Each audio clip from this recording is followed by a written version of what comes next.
see you there at first. What would a book review be without a little glass of wine? Of course, my favorite at the moment, Apothic Dark. I go through phases where I just get obsessed. And of course, I have the straw because I don't want blue teeth. Anyways, the book that I'm reviewing today is Give Me Your Hand by Megan Abbott. It's new.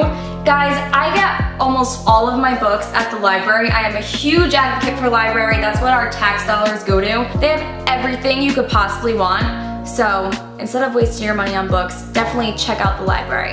This is the first book that I've read by this author, Megan Abbott, and I can say that I am officially hooked. This book was so dark and twisted and haunting that I just became obsessed. All of the characters were so odd and creepy, and then to top it all off, the subject that all of the scientists are studying is PMDD, which is basically a blood disorder that happens when women get their period, and it's supposedly a genetic disorder that's very rare. Just having that whole idea of like blood spread throughout the entire book just made it's so much creepier and so much more chilling, and I just devoured this entire thing. The synopsis for Give Me Your Hand goes like this. Kit Owens harbored only modest ambitions for herself when the mysterious Diane Fleming appeared in her high school chemistry class. But Diane's academic brilliance lit a fire in Kit, and the two developed an unlikely friendship, until Diane shared a secret that changed everything between them. More than a decade later, Kit thinks she's put Diane behind her forever, and she's begun to fulfill the scientific dreams Diane awakened in her.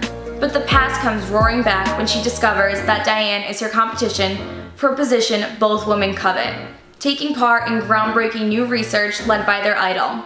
Soon enough, the two former friends find themselves locked in a dangerous game of cat and mouse that threatens to destroy them both. One of the quotes that really stood out to me throughout this book that was repeated over and over again was, "You don't have a self until you have a secret," which is basically the biggest theme throughout this entire book. We see our narrator, Kit Owens, which is told through first-person point of view. Our plot alternates between now and then, and it's basically Kit dealing with Diane Fleming coming into her life, and then Diane one day telling her a secret that will bind the two of them together for all of eternity. And we see how Kit dealt with it in the past when she was in high school, and how she's dealing with it now, nearly a decade later, and how it's still haunting her. She still feels the burden of it, and how basically it's led her to live a life of isolation, and she becomes obsessed with Diane and this secret because she's never let it go. This is a storyline that we've all heard before. It's like done on a million TV shows, we've read a lot of books with it, but it has never, in my experience, been done like this.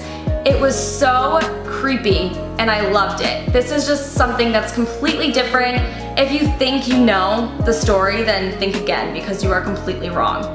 So on top of that, there was one other mantra that was repeated throughout the book as well, and it was called "The Blood is Life," which is kind of creepy when you just say it by yourself, but then when you read this book, it just like chilled me to the bone. You see how the PMDD ties into it, and how all these scientists are studying PMDD, and how they keep repeating "the blood is life," and all of the bloodshed throughout this entire book. Oh my god, it was just incredible. This writing was phenomenal. I would highly recommend this book. This book actually reminded me a lot of Gillian Flynn's Sharp Objects, which is also very addictive but dark and twisted and just compelling and chilling to the bone. This book and Sharp Objects are very similar. Both of them chilled me to the absolute core. I just loved it. I'm fairly new to this writing genre, this style of writing with suspense, but I am addicted, and I'm going to be looking forward to reading more books like this. But if you're looking for a dark, twisted, and haunting thriller for 2018, look no further, because Give Me Your Hand is it. And that concludes my book review for today. Once again, thank you all so much for watching. Please like, comment, and subscribe. If you haven't yet, follow me on Twitter and Instagram. Link is in the info box below. And also, follow me on Goodreads, friend me. I will accept any friend requests. Just look me up by name, Arianna. Thank you guys so much for watching, and I'll see you next time.